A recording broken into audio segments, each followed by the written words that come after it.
بسم الله الرحمن الرحيم. سڵاوی خواتان لەبێ بەڕێزان و خۆشەویستانی کەناڵی ئاسمانی پەیام، ئەم کاتتان باش. باسمان لە باسی کەرکووکە و سبەی کە ڕۆژی 18 مانگە لە تەواوی عێراق بێ لە هەرێمی کوردستان خۆپشاندان دەکرێت. خۆپشاندانی چێندەر بەیانی لە تەواوی عێراق جگە لە هەرێمی کوردستان هەڵبژاردن ئەنجام دەدرێت. هەڵبژاردننی ئەنجومەنی پارێزگاکان کە ماوەی چەندین ساڵە ئەنجام نەدراوە. دیارە بەیانی 18 12 لە پارێزگاکانی عێراق ئەو هەڵبژاردنە ئەنجام دەدرێت. حتمما قسە و باسی زۆر لەسەر هەڵبژاردننی پارێزگاکانە لە نێوان کوت لە سیاسیەکان و لایەنە سیاسیەکان لە بەغدا، بەڵام ئەوەی کە لە هەرێمی کوردستان زیاتر قسەی لەسەرە و گەرم و گورترە مەسەلەی کەرکووکە. دیارە کەرکووک خەڵک وا باز دەکات، دەڵێن کورد لە ناتەبایی خۆی بەوەی کە هیچ کاتێک ڕێک نەبوون لەگەڵ یەک نەیانتوانی ئەو فرسەتانە بقۆزنەوە، ئەو هەڵانە بقۆزنەوە کە بۆ کورد هات لە دوای نەمانی ڕژێمی سەدام لە 2023 بە ئەوا بڵین لە 2023 ماوەیە کورد لەوێ حکومی کرد و ئیداری ئەو شاری بەدەست بوو. هەندێک گلەی و هەندێکیش بەڕاستی پێیان وایە کە لەو سەردەمە سەردەمێکی باش بوو، بەڵام خەڵکێکیش وایە گلەی دەکات، دەڵێ بەداخەوە کورد هیچ شتێکی زیاد نەکرد بۆ کەرکووک جگە لە مەینەتی. ئێستاش کورد بە دیوێکی تر جارێکی تر گەڕاوەتەوە بۆ کەرکووک و چاوەڕوانی ئەوەین کە بابزانین ئاخۆ کەرکووچیەکان سبەی ناونیشانی بابەتەکەمان ئەوەیە کە سبەی پێویستە خەڵکی کەرکووک دەنگ بدەن و بزانن دەنجیش بەچێ دەدەن. خەڵکی کەرکووک ئەوەی کە گلەیی هەیە، ئەوەی کە پێی وایە کە هیچ نەکراوە، ئەو کاتە ئێوە خۆتان دەتوانن بڕیار بدەن، خۆتان دەتوانن ئەو کەسە هەڵبژێرن، ئەو کەسە دیاری بکەن کە پێتان وایە شتێکی پێدەکرێت یاخود پێتان وایە کە لە ڕابردووە شتی کردووە و بەقەدەر ئەو توانایی کە هەی بووە ئەگەر بێ و دەنجی پێ بدرێت لەوانەیە زیاتر و باشتریش دەکات. کەرکووک پێکاتەی زۆرە، پێکاتەی کورد، عەرەب، تورکمان، ئاشووری. دیارە قسەی زۆرە لەسەر کوردستانیەتی کەرکووک کە ئێستا بە ناوچەی دابڕێنراو یاخود ناوچەکانی دەرەوەی هەرێمی کوردستان هەر لە ئەحسائیە یاخود سەرژمێریەکانی 57 77 97 کورد زۆری نەبووە. کورد هیچ کاتێکیش باسی لەوە نەکردووە کە کورد بەتەنهایە و لە کەرکووک هیچ کەسێکی نابێت لە کەرکووک بێنە، لەبەرەوەی هەوڵی داوە ئەو پێکاتە جوانەی کە هەیە لە کەرکووک بیپارێزێ. کورد لەوانەیە تا حەدێک توانی بێ کار لەسەر ئەوەی بکات کە کەرکووک وەکو پێکاتەکان چۆن دەڵێ بێگدادان ڕوونەدا، بەڵام کورد نەیتوانی وەکو کورد سوود لەوە ببینێ کە ئەم پارێزگایە کە زۆری نەکوردە و ناوچەیەکی کوردستانیە بیکە بە پارێزگایەکی هەرێمی کوردستان، ئەویش لەبەر دووبەرێکی خۆیان وە هەندێک باز دەکەن کەوە ئەوەی ڕوویدا بەداخەوە نەدەبایە ڕووی بدە. بۆیە هەڵبژاردن کە ئێستا دەکرێت خەڵکی کەرکووک دەتوانن بەڕاستی دەنگ بۆ ئەو کەسانە بدەن و ئەو کەسانە هەڵبژێرن کەوە کەسانێکن هیچ کاتێک ئامادە نین ئیش بکەن لە زەرەری کورد لە کەرکووک و ئیش بکەن لە زەرەری کوردستانیانی کەرکووک. هەوڵ دەدەن کورسی بەدەست بێنن و دەنگ بەدەست بێنن تاوەکو بتوانن خزمەتی کورد، خزمەتی تەواوی پێکاتەکانی کەرکووک بکەن. چونکە بەڕاستی بەداخەوە دەڵێم کەرکووک یەکێکە لەو شارە کوردیانەی یەکێکە لەو شارە کوردیانەی کە لە عێراقی فیدراالە خاوەنی زۆرترین داهاتە، ئەگە تەنها نەک لەسەر ئاستی عێراق بەڵکو لەسەر هاستی دەتوانم بڵێم دنیاش. سیر لەوەدایە کە کەرکووک خاوەنی ئەم هەموو داهاتە، خاوەنی ئەم هەموو نەوتە، خاوەنی ئەم هەموو ئاڵتونە ڕەشە لە ژێر زەوی بەڵام بەداخەوە ئەگەر بچی لە کەرکووک پیاسەیەک بکەی و بگەڕێ چەند ڕۆژێک ئەوجا تێدەگەی کە چ خەڵکێکی هەژار و چ خەڵکێکی نەدار و چ خەڵکێکی بەڕاستی ئەنی محتاج لەو شارە دەژی. ئەی کورد لە ماوەی 20 ساڵی ڕابردوو چی کردووە؟ چیان کردووە تاوەکو بە فعلی ئەوەی کە ئێستا هەیە نەبێ؟ ئایا چی دەکەن لە مەودووە؟ بە هەر حاڵ من ڕێگە دەدەم یاخود با بڵێن دەرگا واڵا دەکەم وەکو هەمیشە دەرگا واڵای دەرگای بەرنامەکە کە ئێوە قسەی خۆتان بکەن با بزانین ئێوەی هاوڵاتیانی هەرێمی کوردستان چی دەڵێن لەو بارەوە و بە تایبەتیش کە بەرنامەکە موجهە بەرنامەکە بۆ خەڵکی کەرکووک کە زیاتر بزانین خەڵکی کەرکووک چی دەڵێن، بزانین خەڵکی کەرکووک خۆیان ڕەئیان چۆنە لەسەر هەڵبژاردن، پێیان وایە کە دەبێت چی بکەن وە کەرکووک چی پێویستە وە چی بکەن تاوەکو بتوانن کە خەڵکانێک هەڵبژێرن ئەو خەڵکە جێگای متمانە و سیقە بن. ینی کەرکووچەکان ئەگەر عیبارەتێ بەکاربێنم نەیان فرۆش، چونکە بەداخەوە خەڵک لە کەرکووک گلەیی هەیە و گلەیی دەکا و دەڵێ ئێمە چاوەڕوانی ئەوە بووین کە چەندین ساڵە دەیان دروشمی بریقەدار بۆ کەرکووک، بەڵام لە ئەرزی واقعە شتێکی ئەوتۆ نەکرا بۆ کەرکووچەکان، بۆ کەرکووک، بۆ دۆزی کورد، بۆ مافی ڕەوای کورد لە کەرکووک کە هەر جارە و بە بیانوویەک هەر جارە و بە جۆرێک مافی کورد پێشێل دەکرێت. دوای ڕوخانی ڕژێمی سەدام مادەی 58 دەستوری تایبەت بە کەرکووک و بە قەرەبۆکردنەوەی خەڵکی کەرکووک و بە هێورکردنەوە و بە سەرژمێری و نازانم کۆمەڵێک شت دوجار بوو بە مادەی 140 و ئێستاش لەگەڵدابێ خەڵکێک چاوەڕوانن کە ئستحقاقی خۆیان وەرگرن بەپێی ئەو مادەیە و تا ئێستاش لەگەڵدابێ گرفتێکی زۆر هەیە لەسەر کێشەی زەوی وزار و کەرکووچەکان بەڕاستی زۆر جار تووشی گرفت دەبن. لێرە دەڵێن ئێوە لە سەر بە کەرکووکن، لە کەرکووک دەڵێن ئێوە سەر بە هەرێمی کوردستانن. تۆ وەرە لەو نێوەندا چی دەکەی؟ ینی بەتەمای چی؟ بۆی ئەم هەڵبژاردنە گرنگە، ئەم هەڵبژاردنە دەبێتە یەکلاکەرەوە، ئەم هەڵبژاردنە دیاری دەکا کە کورد پێگە و حەجمی چەندە لە کەرکووک و دەتوانێت چی بکات لە کەرکووک و کەرکووچەکانیش خۆیان بەڕاستی ئیدی دەتوانن کە بستنە سەر سندوقەکانی دەنگدان و لە ڕاستیشدا حەقە بزانن کە دەنگ بەچێ دەدەن، چکە هەرچوونە سەر سندوقی دەنگدان مەرج نییە تەنها ئەوەندە تووچێ سەر سندوقی دەنگدان دەنگتدا، گرنگ ئەوەیە کە دەنگ بەچێ دەدەی. ئایا دەنگ بە ڕابردوویەکی تاڵ دەدەی یان دەنگ بە داهاتوێکی گەشت دەدەی؟ چکە لە حەقەتدا وەکو ئاماژەم پێکرد ناکرێ ینی پارێزگایەک ئەو پارێزگایە کە دەوڵەمەند بێ بە سامانی سروشتی لە نێویشیان نەوت کە شەڕی دنیا لەسەر نەوتە و خێر و بێری ئەو شارە بەداخەوە خەڵکی ئەو شارە سوودی لێ نابینێ، تاکەی خەڵکی ئەو شارە سوود لە داهاتی خۆی نەبینێ، بۆ سوود لە داهاتی خۆی نەبینێ. بۆ منداڵی ئەو شارە مافی نییە وەکو منداڵی هەر مەسئولێکی تر بژی، بۆ گەنجی ئەو شارە مافی ئەوەی نییە کە وەکو هەر گەنجێکی تری خۆشگوزەرانی کوڕە بەرپرسانی هەرێمی کوردستان بژی. بۆ دەبێ ئاگر و ئاسن لەسەر ئەوان تاقی بکرێتەوە، بۆ دەبێ ئەوان دووکەڵی ڕەشی بیرەنەوتەکان بۆ ئەوان بێ و خێر و بێری نەوتی کەرکووچیش کە دەردەهێنرێ و مشتەقاتەکانی و پارە و شیرینەکانیشی بۆ خەڵکانێک بێ کە سعاتێک لە کەرکووک دانانیش.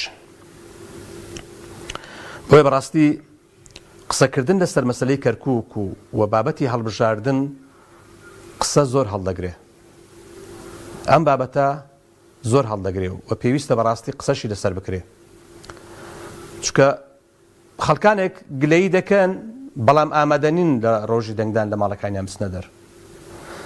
تۆ کە گلەیی دەکەی خۆ گۆڕانکاری تەنها بە گلەیی نابێ، من هەر دانیشم لە شوێنی خۆم گلەیی بکەم هیچ گۆڕانکاریەک دروست نابێ، بەڵام لە ڕۆژی دەنگدانە تۆ دەتوانی بە دەنگەکەت گۆڕانکاری دروستکەی. پێشت وان نەبێ دەنجێک کەمە، هەر دەنجی تۆیە و ئەوەی لە تەنیشت تۆیە و ئەوەی لەگەڵ تۆیە و ئەوەی دراوسەی تۆیە و ئەوەی لە گەڕەکەکەی تۆیە و ئەوەی لە شارەکەی تۆیە، هەموو ئەو دەنگانە کۆبکەوە لە نەتیجەدا بەرهەمی دەبێ. بەڵام پێچەوانەکەی وەرگرە ئەگەر تۆ هاوشێوەی تۆ خەڵکێکی تر هەرێکەوە بڵێ کڵاوی خۆ بگرە و بانێ باو جا خۆ وەڵا من ناکرێ گۆڕانکاری و جا باشە وەڵا دەنگمان داوی ئیستیفادەی نەبوو حتمەن ئەوانەی کە دەنگ دادن کۆمەڵێک مبەڕیریان هەیە، کۆمەڵێک بڕووبیانیان هەیە، کۆمەڵێک پاساوی خۆیان هەیە. دیارە پاساوهێنانەوە بۆ کارێک کە ئەتۆ ئەگەر بیکەی باشترە نەک نەیکەی پێویست ناکە پاساوی ئەوە بینیەوە، پێویست ناکە خۆت قەنەعەت پێبینی کە دانیشی لە ماڵەوە ئیدی چۆن دەڵێ بێدەنگ بی و دەنگ نەکەی و هیچ هەڵوێستێکرد نەبێ وە چاوەڕوانی گۆڕانکاریش بی. هیچ کاتێک چاوەڕوانی گۆڕانکاری مەبە کە تۆ پێدوا بێ بە دانیشتنت لە ماڵەوە گۆڕانکاری دروست دەبێ. نەخێر، بە دانیشتنت لە ماڵەوە گۆڕانکاری دروست نابێ، بەچوونت بۆ سەر سندوقەکانی دەنگدان. بەڵێ کاک هەنگاو لە چۆمان؟ السلام عليكم كعادي. وعليكم السلام ورحمة الله وبركاته. باوڕێزم بۆ جەناب و هەم کارمەندانی دیلەرە. سپاس لە زیاتی ئەوان، سپاس بە قوربان، دەستەکانت خۆش بێ. بەڵێ دەستخۆشی لە خەڵکی کەرکووکەکەم بەڕاستی شکستی بەدەسەڵات هێنا. بەیانیش ئەبینینەوە بۆ ئێوارەکەی ئەو دەمەی لە کەناڵی پێیان ئەنیسرێ بەپەلا لەکی مەشغەڵی کەرکووک دەکەوتی بەدەستهێنا. لێرەوە خەڵکی کەرکووکی خۆڕاگرت لە هەڵگۆردەوە لە قەندیلەوە تاوەڕێی سەرکەوتنی ئێوەمە. ئینشاءالله کەرکووک لەکی مەشغەڵ سەرەخات. بەڵێ ئینشاءالله. بەڵێ دەستەکانت خۆش کاک هەنگاو، زۆر سپاس دەکەم. بەڵێ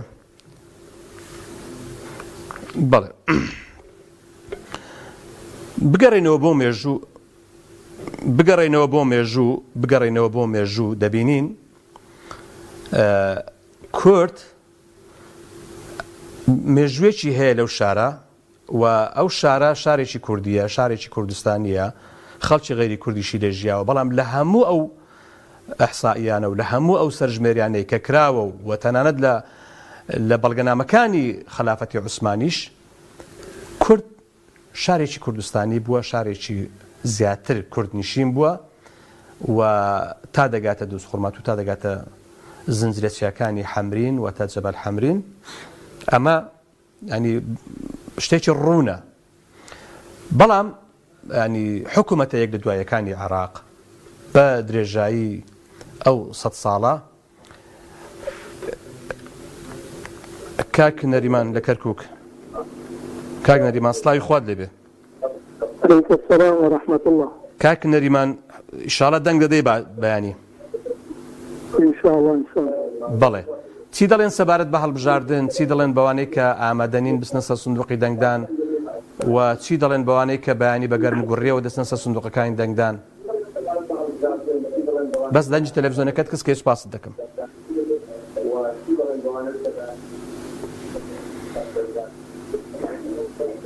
الحمد لله والصلاة والسلام على رسول الله. بەڵێ إن شاء الله بياني همو كرديتي بشرف دنيا دا لبروي كردنا حزي زورة ونياري زورة. بەڵێ إن شاء الله همو ما دنيا دنيا دا أو كساني كوا دستان فاكو خدمت يم شعرات. بەڵێ بلان بداخوا ئەگەر دەنجی تەلەڤیزۆنەکەت کەسکە کاک نەریمان سوپاس دەکەم. إن شاء الله همو ما دنيا وهر وكو بيكسي شاعرة فرمي هم بيكس خريفي ورقو جلفان تراكن شوقي خمسر أنينا سرسرين هر سرسرين. إن شاء الله خواهي جورا أم پرۆسەیە بە سەرکەوتی سەرەخاو هەموو کوردێکی بە شەرەف دەنگ بدارە بەرەوەی دا عەزام نەکەنە سەر هەموو کوردیەت. بەڕاستی ئەمە کوردایەتیە نەک حیزبایەتی. هیوادار بینە مفتزەکان یەک بیسیارمان بووایە بەڵام بەداخەوە هەندێک حزب لەبەر بەزمەوەندی خۆی ئەو یشەی نەکرد. وەسەلام عەلەیکم وەرەحمەتوڵڵاهی وبەرەکاتوه. زۆر سپاس. ئاماژەم بەوە کرد کە لە بەڵگەنامەکانی خلافەتی عوسمانی و لە ئەو سەرژمێریانەی کە لە 57 لە 77 لە 97 هەموو ئەو سەرژمێریانە و بە بەڵگەنامەکانی خلافەتی عوسمانیش هەر هەمویان دەری دەخەن کە کەرکووک شارێکی کوردستانیە و شارێکی کوردیە و لەگەڵ پاراستنی مافی ئەو نەتەوانەی کە لەوێن عەرەب تورکمان یاخود ئەو کەمە نەتەوایەتی و یاخود ئەو پێکاتە ئاینی و نەتەوایەتیەکان دیارە ئەمانە دەرخەری ئەوەن کە کورد لەوێ زۆری نەبووە. بەڵام هەموو ئەو حکومەتە یەکردوایەکانی کە لە پاش ڕوخانی خلافەتی عوسمانیەوە هاتون بگرێت تاوەکو بە ئێستاشەوە هەمووی لە هەوڵی ئەوەدان کە کورد ببێ بە کەمینە و بەداخەوە لەوانەیە خۆشمان وەکو کورد ببووین بەشێک لەم شێوازە مامەڵەکردنەی ئەو حکومەتەی ئێستای عێراق.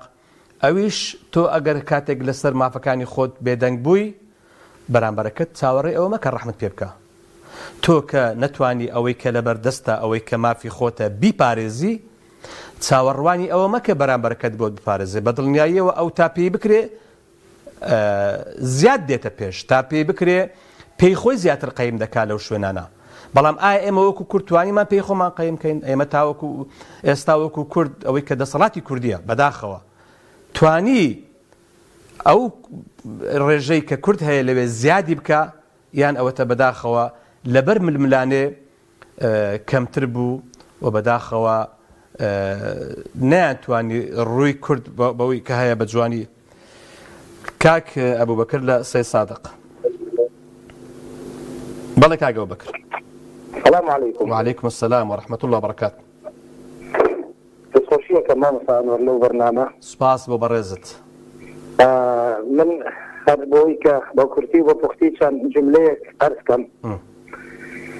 یەکەم حەزاکەم زۆر جەخت لە کوردستانی بۆنی فەرق بکەینەوە بۆی کە گومان بۆ بەرامبەرەکانمان دروست نەکەین. کەرکووک ثابتە و جێگیرە جوانە بە هەموو تاریخێکی مەوسوق کەرکووکەمە کوردستانیە. جوانە بەس ئێمە دەخل لەسەر یەکشی تر بکەینەوە مامۆستا هەنوەر دەخل لەسەرەوە بکەینەوە کە هەتا ئێستاش خۆمان کەرکووک ناناسین. کەرکووک ویلایەتی کەرکووک هەتا بەسرە و هەتا بەغا و هەتا وان عایدی ویلایەتی کەرکووک بووە. جا حەزەکەم بە کورتی بۆی کە بزانین کەرکووک چییە. لەو ماوەی ڕابردووە مامۆستا عەباس محەممەد بەر لە کەناڵی پەیام دوو بەرنامەیەک لە دواییەکی لەگەڵ مامۆستا خالید جاف کرد ئەوەی ڕەنجوری ئەو پیاوە بتوانە. ئەوە حەزەکەم هەمومان جوان گوێ بگرین لەو دوو بەرنامە ئەو سازانی کەرکووک چی بوو و بەداخەوە هەر کەسێک هاتووە بچووکی کردوەوە هەتا ئەم ئاستە و بە بەشێکی حیزبە کوردەکانی خۆشتە. زەخە ئەوە خۆی گرفتەکە ئەوەیە تۆ کەسێک کە کورد نەبێ گلەی لێ دەکرێ بەڵام گلەی زیاتر لەو کەسە دەکرێت کە دەڵێ من کوردم و جا بەداخەوە نەبێتە پارێزەری مافی کەرکووک و کەرکووچەکان. ئەوە نقطەی یەکەم کە ئەبێ هەموو کوردێک چۆن ئیتە من لە ماڵەکەی خۆمان من ئایتە لە قەزای پێداخەم مە دوازارم لەسەر قەڵای کەرکووک دانیشتوم ئەوە نەت بە کوردستان نێزانم بەبێ هەموو یەکێک لە ئێمە بە هەموو چین و توێژەکان بە هەموو ئایدیەکان. ئەوە نقطەی یەکەم. نقطەی دووهەم هەڵبژاردن ئێمە سێ ڕێگەمانێ مامۆستا بەڕێز بۆ ئەوەی کە ئینسان گات دەسەڵات یا وەکو عولەما ئەفەرمون وا کودەتاوە یا خۆپیشاندانەوە ئەم ڕێگە دیموکراسیە جوانەیە کە هەموو گیانی لەگەڵ ئەو شەریعەتە مبارەکەی ئێمە یەک ئەگرێتەوە نەک ئەو دیموکراسیە زەیف و درۆی کە ئەوروپا هەفتا لە خەڵکی پێخەڵەتیان ئەوەی کە لای ئێمە ناوی شوراوە ئەوەی لای ئێمە سوورەتێکی قورئانەکەمان کە ناوی شوراوە ئەو سێ ڕێگەمانەیە. جا ئێمە لەگەڵ کودەتا و ئەوانە هەر نینەوە هەر بۆ خۆی شەرعی نیەن نەتیجەیشی نییە خۆشاندانیش لە شوێنی خۆیان بۆ داوای مافی خۆی باشە بەڵام باشترین ڕێگە سەلامەترین ڕێگە ئەم ڕێگەی انتخاباتەیە بۆیە ئەبێ هەموو لایەکان بزانین کە ئەمە ڕێگەیەکی زۆر هەم سەلامەتە و هەم ڕێگەیەکی مەشروعە و بەداخەوە ئەگەر نەبێتە تعلیقی ئەوانەی کە تا ئێستا انتخاباتیان بە حرام ئەزانی و بە بیدعا ئەزانی و بە ناوی ئین الحکم إلا لله و خەڵکیان ئاوا ئەخەڵەتان چەند ساڵێکەوە خۆیان بە کۆڵی ڕیش و فتوای ئەوەیاندا جا حەزەکەم وەمە مسلمانان زۆر لەوە خۆشتارتر بن لە ڕاستیە بزانین کە هەڵبژاردن یعنی ڕێگەیەکی سەلامەت بۆی تۆ بگەیتە دەسەڵات وەلا دەسەڵات و هەموو جونکەکان گۆڕی ئەوە هەر کەسێکی مسلمان ڕووی کرد بە کەعبە و نوێژی کرد ئەوە قەناعەتی نەبوو ئەوە گیە لە مسلمانە لەگەڵ ڕێزمان لە ڕاستیە پەیامت چییە وەکو هاوڵاتیەک کاگە و بەکر وەک هاوڵاتێک پەیامت چییە بۆ کەرکووچەکان لەم ڕۆژە بەیانی ڕۆژێکە بەڕاستی یەکلاکەرەوەیە تا حدێکی زۆر بۆ کورد بەتەکی دەبێ هەموو لاتۆن زەنجال لێرە یەک شتەیە هەمیشە ئێشێکی زۆر گەورە یعنی خەتەرێکی گەورە ئەوەیە خەڵکێک بە ناوی ئینتقام و ناچێت بۆ دەنگدان ئەوە هەر لە خودی خۆیان خزمەتە بۆ کەسی کە تۆ بێتاقەتی بە کورتی و بە پوختی ئەگەر لە کەسێک بێتاقەتی ئەگەر یعنی بەڕاستی بتەوێت دژایەتیکەی دەبێت بڕۆی خۆت بسەلمێنی نە ئەوەی کە بە ناوی بێتاقەتی و دانیشیت لەم لاوە دووجار خەسارەکەی جارێ خۆت هەر هەڵکەشێنی خۆتا جارێ ئەوەی کە تۆ لێ ناڕازی جارێک ترێچێتەوە ئەوێ دای من ئەوەیە بە کورتی و بە پوختی بەڕاستی هەر کەسێ و ئازادە لەم مەسەلەی دەنگدانە بەڵام بەڕاستی ئێمە خیانەتە ئەگەر دەنگ بە کەسێکی شیاو و ئەوەی کە ڕابردوویەکی جوانی هەیە و ئەو پیاوە بە ڕێزانەی کە خۆیان هەڵبژاردو و هەمومان ئێناسین بۆ داواکەم پشتگیرێکی زۆر گەورە بکرێت لەو لیستی مەشخەڵە لەو دوو مامۆستا جوانەکە نمونونەکانیان لە هەرێمی کوردستانە بە درێژایی ئەو هەموو پەرلەمانە خەڵکێکی داوێنپاک و دەمپاک و دەستپاک دیفاعیان لە خاک و خوێن و دین و ئەخلاقی ئەو وڵاتە میلەتە کردووە داواکەم خەڵکە چاکپاکەکە بێناز نەکەین بە هیچ بیانویەک هیوای سەرکەوتنیان بۆ خوازمخۆشیەکەم ئەوشەڵات سبەی هەمومان خەڵکی ئەم چوار محافەزەی تری کوردستان بە کەرکووک و کەرکووکیەکان بەڕاستی دڵخۆش ان شاء الله وعليكم السلام دەستەکان خۆش بە قوربان زۆر سپاس وەڵا مەسەلەی کەرکووک بە فیعلی خۆ مەگەر بگەڕێنەوە بۆ مێژوو دیارە بابەتێکی ترە بەڵام ئەو مێژووی نزیک ئێمە باز دەکەین بە حەقەت چکە ئێمە گومان لەوەدا نییە کە هیچ گومانێک لەسەر بابەتە نییە کە کەرکووک کوردستانیە و کەرکووک شارێکی کوردیە و لە دێر زەمانە و ئێستاشی لەگەڵدا بێ بەڵام ئەگەر ئێمە وەکو کورد ئەم شارە زیاتر خزمەت نەکەین نەین پارێزین دڵنیا بە ئەوەی هەیە لە دەستی دەدەین جا بۆیە بەڕاستی گرنگە بەیانی کە ڕۆژی دەنگدانە ڕۆژی بڕیاردانە کاک محەممەد لە تەچیە سڵاوی خوارد لە ببرە بەڵێ کاک محەممەد جیان بەڵێ بە قوربان سڵاو بە قوربان دەستەکانت خۆش بێ باش من بە کوردی بە کەرکووتەکان ئەڕێ چاویان ماجەکەم مەمنونیانم دەستیان ماجەکەم دەنگ نەدەن بەو حیزبانەی کە ڕیفراندۆمیان کرد و بەڕێیان بۆ ڕیفراندۆم کرد ئەگەر ئەم حیزبانە وا دیارن کێوچێن سەرۆکی لژنەی ڕیفراندۆم ئەندامانی لژنەی ڕیفراندۆم ئەوانەی ئەو دوو حیزبەی کە لە کۆتاییشا بەڕێیان ڕیفراندۆم کردیان بەڕێ لە کۆتاییە دەنگیان بە ڕیفراندۆمدا دەنگیان پێ نەدەن ئەوەی کە بە عەمەل ئێستاکە ئەو حیزبەوە کە لەگەڵ یەکێتی پارتیا دانانیشێت بە هیچ شێوەیەک دانیشتن لەگەڵ یەکێتی پارتیا ڕەت دەکاتەوە من داوا لە خەڵکی کەرکووکەکەم دەم بە لەوەی نییە ئیتر سوپاس مەمنون دەست خۆش بە قوربان کاک پشتیوان لە کەرکووک بەڵێ کاک پشتیوان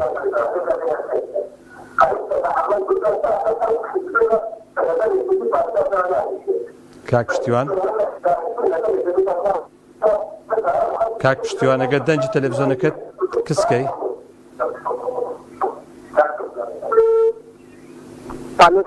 سلام وەرەحمەتوڵڵا الله بە قوربان سپاس بە قوربان دەستەکانت خۆش بێ بەڕێزی سپاس دەکەم وەڵای مامۆستاگیان هیوادارم لە خەڵکی کەرکووک بینی ئینشاءڵڵا متمانە بدەن بۆ کەسە دڵسۆز و خۆشەویستانەی کە خزمەتی شارەکە ئەکەن بەڕاستی یادارم ئەو کەسانە کە دووبارە کراونەتەوە هەڵیان نەبژێرن ئەو کەسانی کە یەکەم جاریانە خزمەت دەکەن لە کەرکووکە ئەو کەسانە هەڵبژێرن ئەگەر پرسیارێک وابێ وەڵا پرسیارێک ئەوەیە کە خەڵکێک هەیە بەڕاستی کە هەڵدەبژێردرێن چەند ساڵ لەو هەرێمی کوردستانە 2000 ئەندامەکانی دەستنەوە ناوی یەکێتی و پارتی ئەوە دەڵێ چی؟ وەڵای مامۆستا خۆی گومانی دیان نییە خەتای میلەتیشی تایە ئەم دۆخەی لە هەرێمی کوردستانە چی لە عێراقشە لە 1970 خەتای میلەتە ئەو کەسانی کە متمانە پێکراون نییە کە تۆ ساڵێک 4 ساڵ بەن و تێدا و دووبارە 4 ساڵی تر دەمی پێدەی تۆ خەتای میلەتە بەڕاستی خزمەتی خەڵ ناکەن موچەی خەڵ نادەن نەوتی خەڵ نادەن کارەبای خەڵ نادەن ئەمە چی دێڵێن ئەمە بەڕاستی ئەمە ئەوەتانێک کە متمانەی خەڵکیش بەڕاستی بەداخەوە خەڵکیش متمانەی نەما بەمانە بەڵامێکێ چی لە ئەو لایشەوە چی دووبارە خەڵک دەمیان پێداتەوە بەڵێ دەستەکانت خۆش کاک پشتیوانجان سوپاس کاک باوکی ڕەوەند لە کەرکووک سڵاوی خوا دەبێم کاتت باش باوکی ڕەوەند باوکی ڕەوەند سڵاوی خوا دەبێم کاتت باش سپاس بە قوربان تۆ دەڵێ چی کاک باوکی ڕەوەند بەیانی دەنگدانە و تۆ دەڵێ چی والله من دەڵێم یەک داواکارم لە هەموو حزب و لایەنێکی سیاسی بە ئیسلامی بە شۆژی بە یەکێتی بە هەموو حزب سیاسیەکانمان داواکارم لە بەڕێستان قەزەی کەرکووک قەزەیەکی جیاوازە قودس چەند پیرۆزە بۆ موسڵمانان کەرکووکیش ئەوە پیرۆزە بۆ نەتەوەی کورد بەس یەک داوام لە هەموو خەڵکی کەرکووک و هەموو خەڵکی کوردستان هەیە بە تایبەتی ئەو خەڵکانەی کە لە دەرەوەی شاری کەرکووکن ئێمە قەزەیەکمان هەیە قەزەی نەتەوەی پێغەمبەر صلی الله عليه وسلم هەر کەسە دیفاع لە نەتەوەکەی خۆی نەکا و دیفاع لە زمان و کەلتوری خۆی نەکا کە موسڵمانی هەموو لایەک ئینشاءالله لە ئێمە نییە لە عەرز و ئاو و خاچی خۆی سەر حەق بەڵام یەک داواتان لێکەم یەک داوا لە هەموو کوردێکەکەم دەنگ بە هەر حزبێکی سیاسی لێ ئازادی یەکێتیە پارتیە شوعیە ئیسلامیە مەرجخەڵا کۆمەڵی دادگەریە هەر حزبێکە بەس داواکەرم دەنگ بە کوردن چونکە پێتان بڵێم ئەم شارە ڕوولە تەحریبێکی 63 تر دووبارە بۆ تۆ لەم شارە بەڵام ئێمە خۆمان زۆرە دەسەڵاتی کوردی بێزارین بەڵام زمانمان کوردی و کەلتورمان کوردی و خاک و ئەومان کوردی ئەژنا ئێمە دەسەڵاتی کوردیمان بینیوە چ دزات چ گەندەڵا با هەمووی بەلایەکرێن تا ئەم جارەش لەگەڵ نەتەوەکەی خۆمان بین ئەم جارە ئاخری هەلمانە لە کەرکووک داواکارم لە هەموو خەڵکی کوردستان ئەوانەی کە خەڵکی کەرکووکن بە تایبەتی باوەزە حزبایەتی بن کاکە لە هەرێمی کوردستان با بخوای چی ئەکەن بکەن بەڵام قەزەی کەرکووک مالا بێنێ لاوە خێمە عەرز و خاک و ئەومان نەبوو یعنی مسڵمان نین یعنی لە دینی خۆمان لامان داوە بەڵام داوام لە هەموو حزبە سیاسیەکانی شێ بەڵام غەیری ئەوانەی هەولێر نەبێ و ئەم زلوکە بەم دۆخە گەیاند هەمووتان دەبوا ببوونایە یەک لستێک بۆ ئەوەی خەڵک ئەوە بێدیشا گڕتینەوە بادا سەر سودۆخان خیسا بە چەند کوتویەک دابەزیون خەڵک لەو وەزعانی گەرانە لێتان بە هەموو لایەکتانەوە باش دەبی ئینشاڵڵا کاک زۆر سپاس بە قوربان زۆر سپاس دەستمە پێنجوێن کاک عوسمان سڵاوی خوات لەبێ کاک عوسمان سڵاوی خوات لەبێم کاتت باش زۆر سپاس بە قوربان تۆ چۆنی باشی سەلامەت بێ کاک عوسمان جان فەرموو جەنابتان لە پێنجوێنەوە بۆ کەرکووک وەڵام مامۆستاگیان من تەنها و ڕام هەبوو وتم خەڵک جارێکی تر چۆن ڕوویە لە کەرکووک دەنگ بدا بە پارتی یەکێتی بەس دەنجی تەلەڤیزیۆنەکەت کەس کە سوپاست دەکەم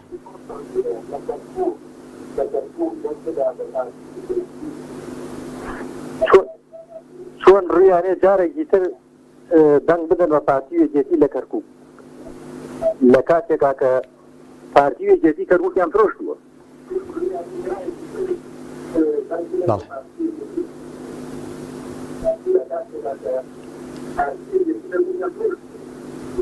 هەموو کەسێک دەزانێت کە کەرکووکیان فرۆشتووە بەڵام خەڵکی بەناو ئەچن لە مزگەوتان نوێژەکەن و ئەچن بۆ حەج و بۆ عەمرە و ئەوانە و لە هەمان کاتیجا دەن بە کەسێک کە یعنی ئەوانیژی فرۆشت و دینەکەوانیژی فرۆشت و یعنی تێناگەم لەم کەسانە کاتن بۆ خەڵکی پێشۆ لە بێژ و نوێژەکەن و بەناوی پارتی یەکێتی و ئەڵێن ئێمە موسڵمانی چۆن ئەتوانن دەنگ بن بە کەسێکە خاک و وەتەن و وڵات و میلەت بفرۆشێ. باڵێ دەستەکانت خۆش کا عوسمان جان، زۆر سوپاس بە قوربان.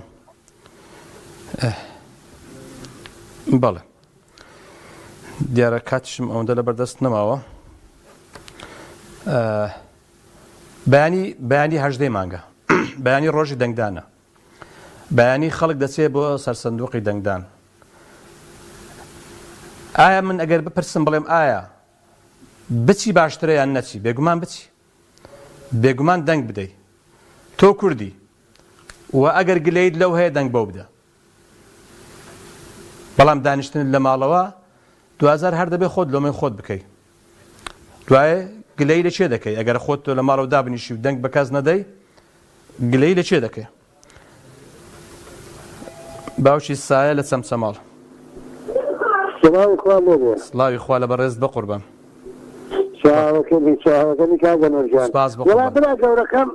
برا گەورەکەم کاتێ بوو کورداتی ئەکرا، کاتێک بوو کورداتی ئەکرا بەو شەیدانەی کە یەکێکی وەکو کەریم لۆکەڵە و شەید عادیل سێتەرەکەی کەرکووک شایدا دەست بەداخەوە ئێستا خراوتە دەست کۆمەڵێ نەفام و نەزان. کاتێ بوو پێشمەگەیەکێکی شەڕی بۆ کوردەکرد پارتی لەکوێ بوو، ئەم حیزبانە لەکوێ بوون، بەس ئێستا کۆمەڵێ نەفام و نەزان سەرپەرشتیمانەکە بۆیە یەکێکی ئاهانە بەق ناکەوتووە. بەس تەنها ئەوە نەمەوێت لەو خەڵکە سەیری شەیدەکانی یەکێتی بکەن. کاک باوکی بڵێ پێ دوایە کە خەڵک ینی آخە داوات چیە لە خەڵک بۆ نمونە؟ وەڵای داوام لە ئەوەیە ئەگەر هاتوو ئەو حیزبانە هەر کام حیزبێت هیچ بۆ کوردەکان بەڕەسمی بە جدی لە کەرکووکە دەنگ بدەن بە ئەو حیزبە. دەستەکانت خۆش، زۆر سپاس باوکی، زۆر سپاس. کاک عومەر لە سلێمانی سوپاس فەرموو. دوا پەیوەندیە کاک عومەر. لە خزمەتام کاک عومەر سڵاوی خوا دەبێت. سڵاو بە قوربان. سڵاو بە قوربان. بەڵێ قوربان دەنگدان واجبێکی شەرعیە ئینسان ئەبێت بیدات. بەڵێ بەسەردەمی پێغەمبەری خوا صلی الله علیه وسلم فراکەوە، بەڵام وردە گۆڕا و ڕێخستنانە گۆڕاوە بۆ انتخابات. بەڵێ انتخابات هەڵبژاردن واجبێکی شەرعیە ئینسان ئەبێ کەسێ هەڵبژێرێ بۆ ڕابەرایەتی خۆی پێ ڕابەتی حکومەتە ئەندان پەرلەمانە هەشتێک هەبێ هەتا بۆ مەجلیسێک باش وایە نەچینە مەجلیسێک سێ کەس کەسێک ما قسەکان نەخێ کەسێک قسێکات جوان جوان. بەڵام بەداخەوە سەکردەکانی ئێمە تووشی نەخۆشی دووڕووی بوون. هەر ئەو شەیە ئێمە بەکەی خۆشمان نە لە خاگێت نە لە نیشتمانیت، ئەمە یەکێکە لە کێشە گەورەکانی ئێمە. ماشای سەکردەکان نەکەین ئێمە خاستان لەبیشتەوە بەداخەوە. ئەمە ڕێز خوێنەوارن یەکی بەقەرە ئاەتی 9 بۆ 11 هەر کەسە پیراسەی بکات دەوردی ئەو کاتە ئەزانێت کە ئێمە بەداخەوە سەکردەکانمان نەخۆشن. کاک عومەر ئەگەر بە کورتی کات من تەواو بووە، بەس ئەوەندە پێم بڵێ پەیامت چییە بۆ خەڵکوشەکان بۆ بەیانی؟ پەیام ئەوەتانێ ئەو کەسە کاتێرە دەنگدان واجبێکی شەرعیە، بەڵام ئەو پەنجەی شەهادەتە کە بەرزێک کاتەوەی تا بەنامبەرە کەسەکە ببینێ بەرخۆی ئەو بەرپرسە لەو شەهادەتە کە داوێتی دنیا و ئاخرە. بەڵێ دەنگێدا. بەڵێ بەڵێ دەستەکانت خۆش کاک عومەر جان، زۆر سپاس بە قوربان. سپاس هیوادارین کە بەیانی خەڵکی کەرکووک بچن سەر سندوقەکانی دەنگدان و هەموو گلەیەک وەلا بنێن و دەنگ بدەن بەوانەی کە جێگای سیقە و متمانەی خەڵکی کەرکووکن. خواتان لەگەڵ.